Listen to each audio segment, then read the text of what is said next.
역대하 29장 10절과 11절, 구약성서 695쪽에 있는 역대하 29장이고요. 10절과 11절 두 절 말씀을 함께 보겠습니다. 네, 우리 10절과 11절 두 절 말씀 같이 읽습니다. 시작. 이제 이스라엘의 하나님 여호와와 더불어 언약을 세워 그 맹렬한 노를 우리에게서 떠나게 할 마음이 내게 있노니 내 아들들아 이제는 게으르지 말라. 여호와께서 이미 너희를 택하사 그 앞에 서서 수종들어 그를 섬기며 분향하게 하셨느니라. 아멘. 오늘 말씀 가운데 하나님의 크신 은혜가 있기를 간절히 소망합니다. 우리 기도하는 마음으로 고백해 볼까요? 하나님의 은혜가 지금 저에게 임하기를 기도합니다. 옆 사람 축복하면서 하나님의 은혜가 지금 여러분에게 임하기를 기도합니다. 아멘. 오늘 하루 살아가시면서 하나님의 복된 은혜가 넘치는 복된 하루가 되시길 간절히 소망합니다. 우리가 역대하 지금 29장 말씀을 보고 있습니다. 한 권사님이 제게 그런 말씀을 하시더라고요. 목사님, 제가 열왕기에 있는 이 유다 왕국이나 이스라엘의 왕들과 같은 게 하나 있어요. 뭐예요, 권사님? 그러니까 자식 농사가 정말 힘들다라는 것을 알게 되어라는 이야기를 하셨습니다. 맞는 것 같다라는 생각이에요. 사람은 똑같은 것 같더라고요. 왕이 됐건 사람들이 백성이 됐건 간에 구분할 거 없이 자식들을 키우는 것은 정말 힘들더라. 자식들은 마음대로 안 되더라. 무엇보다 자녀들에게 하나님을 심어주는 것만큼 어려운 일이 없더라라는 말씀을 하시는 것 같았어요. 정말 맞는 말씀인 것 같습니다. 한번 방법이라도 제대로 알았으면 좋겠다라는 생각이 들어요. 어떻게 하면 내 마음속에 있는 그 하나님의 마음을, 하나님을 사랑하는 그 마음을 자녀들에게 심어줄 수 있을까? 이거 정말 어려운 것 같습니다. 어렵다고 포기하면 또 안 되는 문제 같아요. 그래서 더 열심히 기도하고 자녀들을 위해서, 가족들을 위해서 열심히 하나님의 말씀을 전하고 하나님을 심어줄 수 있는 노력을 해야 된다라는 생각을 또 하게 되었습니다. 그리고 자녀들은 우리에게 주어진 영원한 기도 제목 같습니다. 자녀들은 영원한 기도의 제목 같아요. 유다 왕들은요, 아버지와 아들이 다른 경우가 굉장히 많이 있어요. 아버지가 잘 믿었다라고 해서 그 아버지의 신앙이 자녀들에게 고스란히 가는 것도 아니고, 또 아버지가 또 굉장히 악한 왕이에요. 악한 왕이라고 해서 악하다고 하는 것이 자녀들에게 또 그대로 전달되는 것도 아닌 것 같습니다. 그런 경우도 있긴 하지만요. 오늘 우리가 29장 말씀을 통해서 한 왕을 보게 되는데, 이 왕은 또 그런 것 같아요. 우리가 바로 어제까지 아하스라는 정말 악한 왕을 봤다라고 우리 기억을 하시죠? 근데 그 아들, 오늘 우리가 봐야 될 히스기야라는 왕은요, 정말 또 아버지와 생판 다른 왕이거든요. 그 아버지가 그렇게 악한 왕이었는가 하면 히스기야는 유다의 3대 선왕이라고 할 정도로 선한 칭찬을 받았던 위대한 왕인 것 같아요. 우리가 2절 말씀을 보면은요, 히스기야를 평가하는 한 절의 말씀이 나와 있어요. 우리가 2절 말씀처럼만 살면 참 좋겠다라는 생각이 들거든요. 우리가 2절 말씀 같이 한번 읽어볼까요? 2절입니다. 히스기야가 그의 조상 다윗의 모든 행실과 같이 여호와 보시기에 정직하게 행하여. 히스기야가 어떻게 살았는지 성경은 한 절 말씀으로 요약을 해주고 있습니다. 그의 조상 다윗의 모든 행실과 같이 여호와 보시기에 정직했다. 유다 왕을 평가할 때 가장 좋은 평가가 뭔지 여러분들 아시죠? 오늘 2절 말씀의 평가가 유다 왕을 평가하는 가장 최고의 평가입니다. 다윗이에요. 다윗의 모든 행적과 같이 살았다라는 그 평가가 가장 위대한 칭찬의 말씀입니다. 다윗이 승리를 했고 영토를 확장했고 나라를 부강하게 만들었기 때문에 다윗처럼 했다라고 하는 것이 칭찬일까? 아닙니다. 다윗의 무엇을 보셨다? 다윗의 중심을 보셨다라고 성경에 나와 있죠. 하나님 보시기에 선한 사람의 기준, 다윗처럼 그 중심에 하나님을 모시고 있었던 것, 그것이 선한 왕의 기준입니다. 그러면 우리 좀 궁금해요. 다윗의 이 모든 행실과 같이 이런 칭찬을 받았던 왕이 유다에 몇 명이나 있었을까요? 유다는 20명의 왕이 있었죠. 이 20명 왕 중에서 몇 명이나 이런 칭찬을 받았을까? 몇 명 같으세요? 몇 명? 제가 말씀을 늘 하면서 유다의 몇 대 선왕이라고 하는 말이 있죠. 몇 대 선왕이 있죠? 3대 선왕이 있습니다. 그러니까 다윗처럼 칭찬받았다라는 그 왕은 3명 있어요. 3명. 딱 3명 있습니다. 여러분들이 잘 알고 있는 여호사밧, 그리고 오늘 우리가 볼 히스기야, 그리고 요시야 3대 왕이 있어요. 이 3대 왕이 있는데 지금 히스기야가 중간이고요. 또 몇 대 흘러가면 요시야가 한 번 더 나오거든요. 이 3대 선왕. 근데 가만 보세요. 다윗이 완벽한 왕이었던가요? 아닙니다. 다윗도 죄를 많이 저질렀잖아요. 그러면 유다의 3대 선왕 이 3명 여호사밧, 히스기야, 요시야도 완벽했을까요? 아니에요. 이 3대 선왕도 죄를 많이 지었고요. 잘못한 부분이 분명히 있습니다.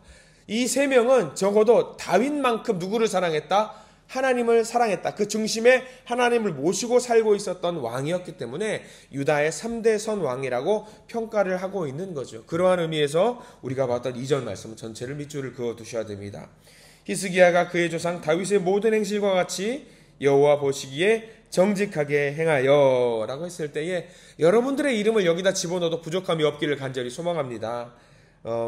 박 집사님이 다윗의 모든 행실과 같이 여호와 보시기에 정직하게 행하여, 최 권사님이 다윗의 모든 행실과 같이 여호와 보시기에 정직하게 행하여, 이런 평가를 받으시는 우리 모든 성도님들 되시기를 간절히 소망합니다. 이 정직하다라는 말은요, 휘어져 있지 않다라는 말이에요. 올곧었다라는 말이에요. 그러니까 하나님과 올곧게 하나님만 바라보고 있었다라는 이야기지요. 이게 쉬운 일일까? 어려운 일이잖아요. 하나님만 바라보는 거, 우리 옆에서 누가 살짝 건드리기만 해도 이게 바라보고 있었던 것이 다른 쪽을 바라보게 된단 말이죠. 그러니까 이게 하나님을 바라보는 것이 그만큼 어렵다라는 말이에요.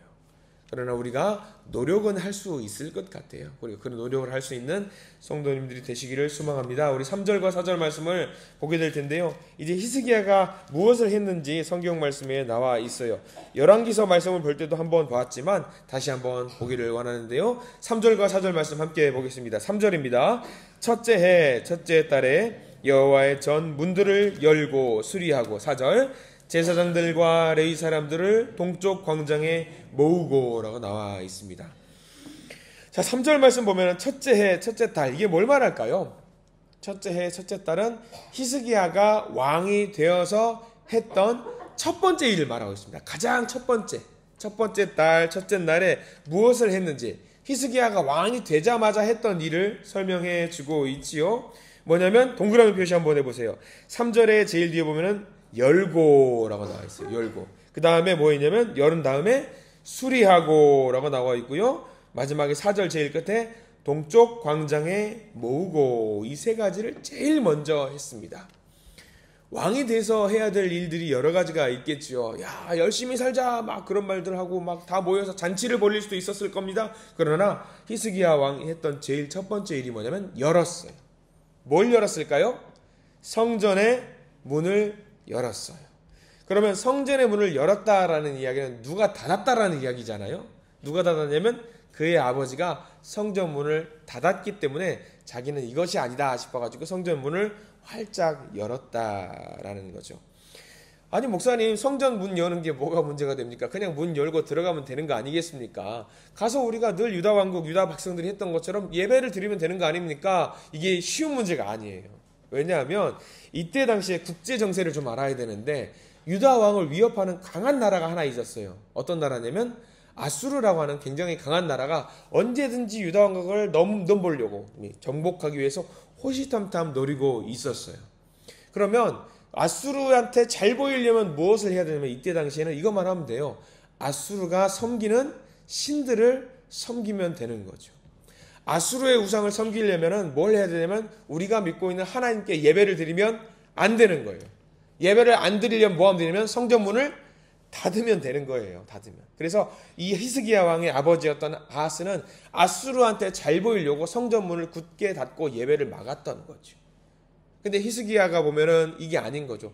이게 아닌 거예요. 아무리 아수르가 강대국이라고 하지만 우리가 그래도 하나님을 섬기는 민족인데, 하나님을 섬기는 사람들인데, 이 성전문을 닫고 우리가 믿는 하나님께 예배를 드리지 않는다라고 하는 것이 말이 되는가 라고 싶어서, 이거는 아니다 싶어서 성전문을 다시 열고 예배를 드리기 시작했던 거죠. 그거 하나예요.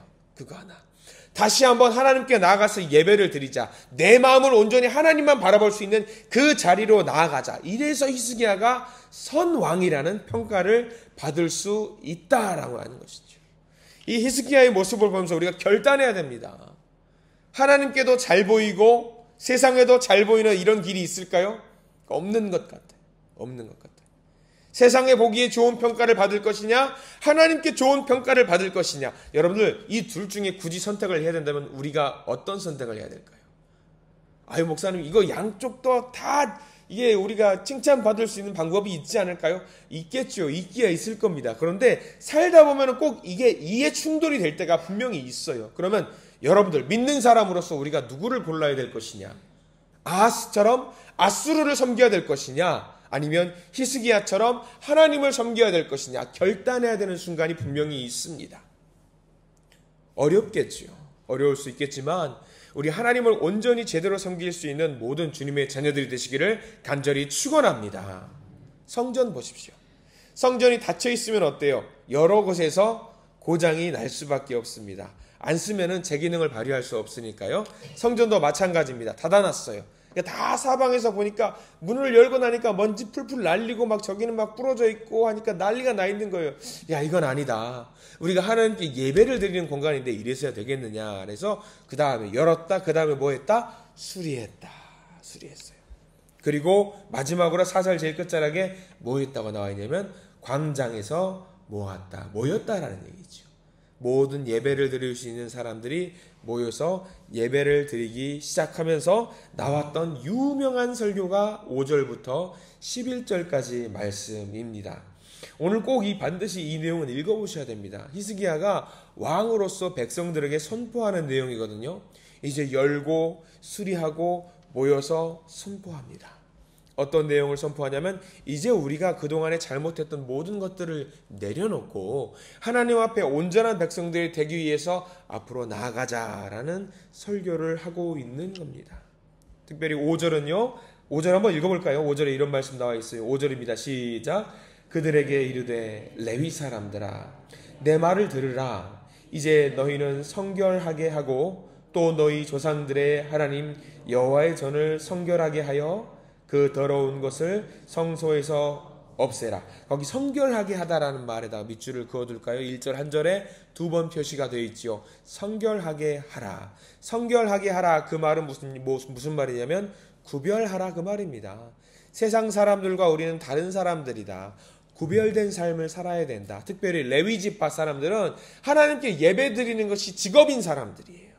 예배에 목숨을 걸었던 사람들이기 때문에 너희 특별히 예배 드리는 레위 지파 당신들은 목숨을 걸고 예배를 드려야 되는 사람들이기 때문에 구별된 삶을 살아야 된다. 이 말씀은 우리에게도 똑같은 말씀이에요. 우리는 세상 가운데 살고 있지만 세상 속에 살고 있지만 우리는 어떻게 살아야 됩니까? 구별된 성별된 삶을 살아야 됩니다. 세상 사람들이 이렇게 산다라고 해서 나도 똑같이 살면 되지 아니라는 거예요. 우리는 구별된 삶을 살아야 된다라는 이야기고요. 6절부터 7절까지 말씀은 분석을 하고 있습니다.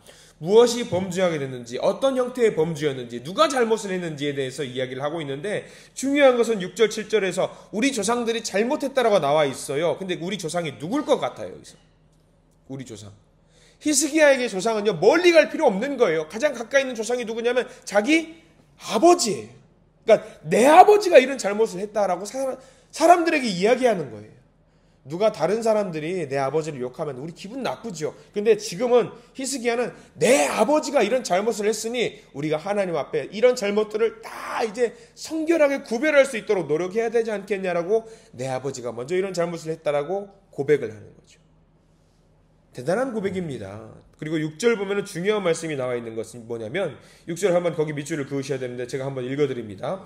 우리 조상들이 범죄하여 우리 하나님 여호와 보시기에 악을 행하여 하나님을 버리고 얼굴을 돌려 여호와의 성소를 등지고 세 가지 부분이 나와요. 첫 번째, 여호와 보시기에 악을 행했다. 여호와 보시기에 악을 행했다. 그러니까 지금 히스기야는 집중하고 있는 것은 세상의 시선이 결코 아닙니다. 하나님 보시기에 악을 행한 그거를 우리가 점검하고 이제 앞으로 하나님 보시기에 악을 행하지 말자예요. 하나님 보시기에. 굉장히 중요한 겁니다. 관점이에요. 하나님 보시기에요. 내가 보는 것도 아니에요. 내가 바라보는 것도 아니고 하나님 보시기에 죄악이 있다라고 한다면 절대 우리 그것을 하지 말자. 하나님의 시선에 집중하자는 거죠. 그리고 보세요. 그 다음에 여호와 보시기에 악을 행했다가 나와 있죠. 그 다음에 하나님을 버리고 얼굴을 돌렸다라고 나와 있어요. 얼굴을 돌렸다.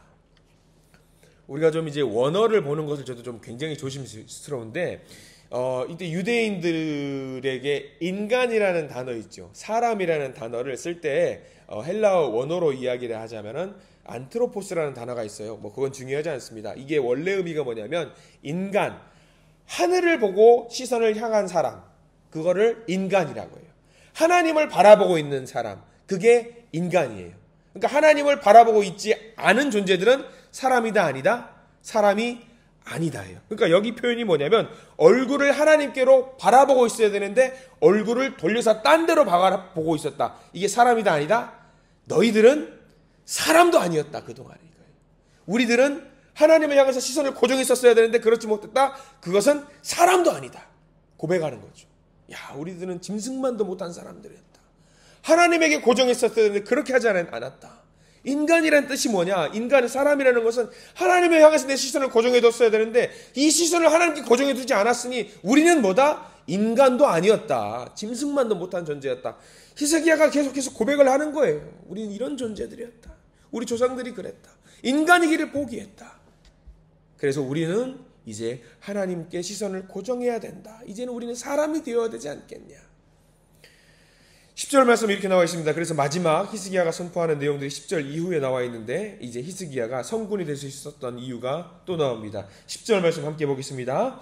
이제 이스라엘의 하나님 여호와와 더불어 언약을 세워 그 맹렬한 노를 우리에게서 떠나게 할 마음이 내게 있노니. 거기 중요한 건 언약 나오죠. 언약. 그동안에는 인간이기를 포기했기 때문에 이 언약을 지켜야 될 이유도 없는 거예요. 10절에 언약. 이제 우리는 여호와 하나님과 더불어 함께 언약을 맺자. 그동안 우리가 잊고 있었던 언약을 맺자. 우리가 누군지 여러분들이 다 기억을 해야 된다. 우리는 출애굽할 때부터 하나님께서 우리가 원하지도 않았지만 하나님께서 우리와 약속을 맺고 우리를 지켜주시겠다고 약속한 하나님이 계시지 않냐. 우리가 그 언약을 다시 한번 기억하고 하나님과 언약을 맺는 사람들이 되자. 그래서 마지막 11절. 이제 우리가 무엇을 해야 되느냐. 11절 말씀 같이 읽습니다. 내 아들들아 이제는 게으르지 말라. 여호와께서 이미 너희를 택하사 그 앞에 서서 수종들어 그를 섬기며 분향하게 하셨느니라. 분향하게 하셨느니라의 표시를 하시고요. 분향하게 하셨느니라. 뭘 말하는 것 같아요, 여러분들? 분향한 거는 뭘 말하는 거죠? 이때 당시엔 제사라고 표현을 하고요. 우리식으로 표현하면 예배라고 표현하는 겁니다. 이제 우리 예배드리자. 하나님 앞에 예배드리죠. 그동안에 했던 잘못들 다 정리하고 이제 성전 문 열고 수리하고 다 모여서 이제 분향하자. 누구를 위해서? 하나님을 향해서 하나님을 위해서 예배드리는 자가 되자. 그러니까 언약을 회복하고 예배를 회복하는 사람들이 되자라고 그 일을 선포했던 왕이 히스기야 왕입니다. 이런 히스기야의 마음으로 지금 우리도 이 시간에 예배를 드리고 있는 건 아니겠습니까? 주님 앞에 새로운 존재가 되기 위해서, 언약을 맺는 백성이 되기 위해서, 이것이 우리의 결심 아니겠습니까? 그리고 단순하게 이 시간에 모여서 여기서만 예배를 드리는 거 아니잖아요. 오늘 하루의 전체의 삶이 다 예배가 되셔야 됩니다. 매 순간 매 분이 하나님 앞에 분향을 하는 예배 드리는 그런 시간들이 되셔야 됩니다. 그게 바로 히스기야의 결심이고 고백입니다. 그러니까 오늘 하루 우리가 예배를 드려야 되는 거예요. 예배에 목숨을 걸어야 되는 거죠. 그렇게 히스기야는 이렇게 예배를 회복하는 왕으로서 3대 선왕으로 거듭날 수 있었던 겁니다. 하나님이 히스기야를 지켜주시고 유다 백성들을 지켜주셔요. 이제 오늘 거룩한 날입니다. 토요일 선물로 주시는 거룩한 하루. 이 하루의 삶이 히스기야가 했던 매 순간의 예배가 되기를 간절히 소망합니다. 하나님께 시선을 고정할 수 있는 매 순간이 될 수 있기를 소망하고요. 우리가 예배가 온전히 회복될 수 있는 매 순간순간이 되기를 간절히 소망합니다. 그렇게 우리의 삶 전체가 예배가 될 때에 하나님은 우리와 동행하시고 우리와 함께 하시는 거룩하고 복된 하루가 될 줄 믿습니다. 오늘 하루의 삶을 살아갈 때에 오늘 히스기야의 말씀을 잘 기억해서 복된 하루, 은혜되는 하루, 하나님께 시선을 고정하는 하루, 그런 멋진 하루가 되시기를 간절히 소망합니다. 기도하겠습니다. 하나님, 오늘 히스기야를 통해서 우리가 어떻게 살아야 될지, 어떤 마음으로 살아야 될지, 우리의 시선이 어디에 고정해야 될지를 깨달아 알게 됩니다. 그리고 우리의 마음을 열어야 되고 우리의 마음에 고장난 것이 있다면 어디를 수리해야 되는지 확인하게 됩니다. 그 마음을 모아서 오늘 하루의 모든 순간이 거룩한 예배가 되기를 간절히 소망합니다. 주여, 우리 말씀에 우리의 삶을 비추어 보고 매일매일의 우리의 삶을 갱신해서 하나님과 또 새로운 언약을 맺을 수 있는 우리가 되게 해 주시옵소서. 그렇게 되기 위해서 우리는 예배자의 삶을 살아야 되는 줄 믿습니다. 매일의 순간순간의 예배가 하나님 앞에서 살아나는 복된 삶이 되게 해 주시옵소서. 오늘도 우리 모든 한신의 가족들 가지고 나온 기도의 제목들이 있습니다. 주님 들으시고 우리 삶에 가장 합당한 방법과 하나님의 때에 이루어질 그 기도의 제목들 우리가 그림을 그리고 있사오니 우리의 기도에 응답하여 주시옵소서. 예수 그리스도 이름으로 간절히 기도드립니다. 아멘.